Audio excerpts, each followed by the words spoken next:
The shadows between fiction and fact, creepypastas that echoed reality. In the dim glow of early internet forums, where anonymous users traded spine-chilling tailies under the banner of creepypasta, a peculiar genre emerged, stories that blurred the line between outright fiction and unsettling truth. These weren't always pure inventions. Some drew from forgotten media, abandoned places, real crimes, or psychological phenomena, amplifying kernels of reality into viral horror. Crybaby Lane stands as a prime example, a Nickelodeon movie that existed, vanished into obscurity, and spawned legends far darker than its actual content. Its rediscovery didn't kill the myth. It revealed how the internet's collective memory could transform the mundane into the monstrous.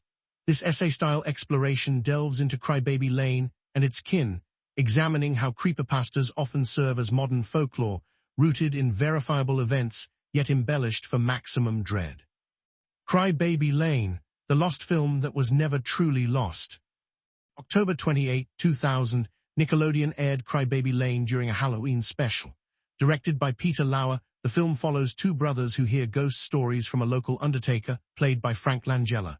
The central tale involves conjoined twins, one good, one evil, separated at death, with the evil twin's spirit haunting the town. It featured mild scares, seances, hallucinations, and an undertaker's eerie demeanor. Nothing groundbreaking, but effective for its young audience. The movie aired once and slipped into obscurity. No official home video release followed. In the pre-YouTube era of rampant file sharing and lost media hunts, rumors proliferated. A creepypasta emerged, often narrated from the perspective of a supposed Nickelodeon intern. The film was banned for its extreme horror, subliminal gore, cannibalism, graphic violence unsuitable for children. Parents allegedly flooded the network with complaints. The real version was locked away, too disturbing to re-release. A single eerie screenshot circulated, fueling the fire. In 2011, a VHS recording surfaced on Reddit. The truth: Crybaby Lane was simply forgotten by Nickelodeon, not suppressed. It re-aired on TeenNick, and viewers found it charmingly tame, a far cry from the pasta's nightmare fuel. The legend thrived because its rarity mirrored real, lost media patterns, like unaired pilots or shelved projects. The creepypasta captured a genuine cultural moment. Kids' TV pushing boundaries, parental overreactions, and the thrill of forbidden media in an analog-to-digital transition. Cropsy, urban legend meets convicted killer.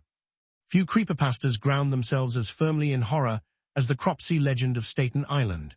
For generations, children whispered of a hook-handed or disfigured maniac named Cropsy who preyed on kids near abandoned institutions.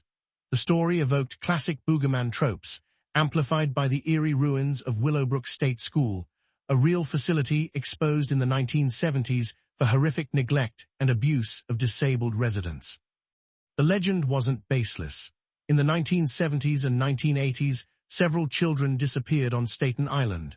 Andre Rand, a drifter and former Willowbrook employee with a criminal history, including sexual abuse of a minor, became the prime suspect. He was convicted in connection with multiple kidnappings, including that of Jennifer Schweiger in 1987. Her body was found near his makeshift camp by the school ruins. Rand, dubbed the Pied Piper of Staten Island, received lengthy sentences and remains imprisoned. A 2009 documentary, Cropsy, masterfully interweaves the folklore with interviews, police records, and the site's decaying atmosphere, showing how Rand's crimes fused with local myths. Here the creepypasta, or urban legend, didn't invent the terror, it immortalized it. Real institutional failure, child vulnerability, and a suspect who fit the monster archetype created a feedback loop. The story persists because the abandoned Willowbrook tunnels and buildings still stand as haunting reminders. Abandoned by Disney, corporate neglect as horror canvas. One of the most evocative creepypastas is Abandoned by Disney, written by Slimebeast. It describes a first-hand account of exploring Mowgli's Palace, a lavish, never-completed Disney resort in North Carolina, or sometimes the Bahamas in variants, left to rot after massive investment. The narrator encounters surreal decay, cryptic messages, and a growing sense of dread culminating in something sinister lurking in the ruins. While Mowgli's Palace itself is fictional, no such resort was ever built. the story draws power from real Disney history. The company has indeed abandoned or left attractions in disrepair, including elements of Treasure Island in Baker's Bay, Bahamas, where cruise ships once stopped, but development faltered. Overgrown, eerie remnants of corporate projects elsewhere fuel the haunted Disney trope. Corporate secrecy, massive sunk costs, the pasta references $30 million wasted, and the uncanny valley of a sterilized, magic kingdom gone feral make the embellishments feel plausible. The pasta taps into broader anxieties about abandoned theme parks, urbex, exploration dangers, and the illusion of corporate perfection crumbling into something darker. Polybius, arcade paranoia, and real gaming fears. The Polybius legend claims a mysterious 1981 arcade game appeared in Portland, Oregon, featuring hypnotic geometric patterns. Players suffered headaches, seizures, amnesia, and worse. Men in black suits allegedly serviced the machines, and it was rumored to be a government mind control experiment tied to MKUltra. No cabinets or ROMs have ever surfaced. It's a hoax. Yet it echoes real 1980s phenomena. Photosensitive epilepsy triggered by flashing lights, famously in the Pokémon anime, parental panics over arcade dens of iniquity, reports of kids becoming ill from prolonged play, and FBI scrutiny of arcades as potential hubs for drug activity or gambling. Vector games and early cabinet prototypes added to the surreal atmosphere. Polybius perfectly crystallized societal fears of new technology warping young minds, turning verifiable arcade-era weirdness into a conspiracy nightmare. Lavender Town Syndrome, Sonic Terror in Pokémon. Lavender Town Syndrome alleges that the haunting, high-pitched background music in Pokémon Red and Green, 1996, caused headaches, insomnia, erratic behavior, and a wave of child suicides in Japan. The track supposedly contained binaural beats or frequencies only children could hear, leading to mass hysteria until it was toned down for international releases. No such suicide epidemic occurred. However, the original Japanese Lavender Town theme does feature high frequencies that could cause discomfort or headaches in sensitive listeners, especially on original Game Boy hardware. Real incidents, like the 1997 Pokémon Shock episode triggering seizures in hundreds of Japanese children due to flashing lights, lent credibility.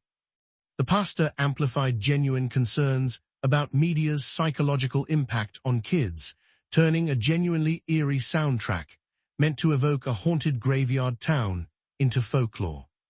Why these stories endure. Creepypastas that turn out true rarely do so literally.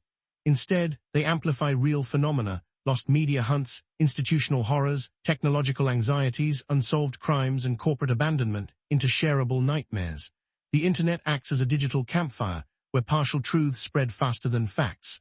Crybaby Lane's pasta succeeded because the film's actual rarity made the exaggeration plausible. Cropsy endured because evil did walk among the ruins.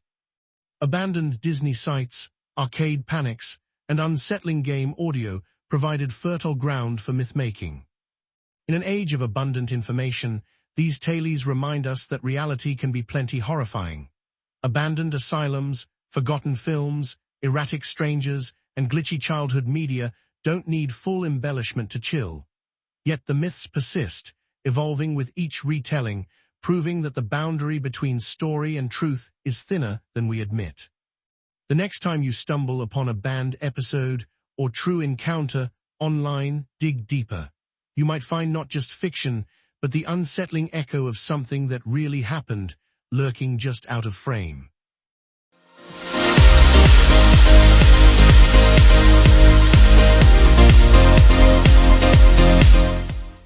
That's all, Zipsters! Like and subscribe.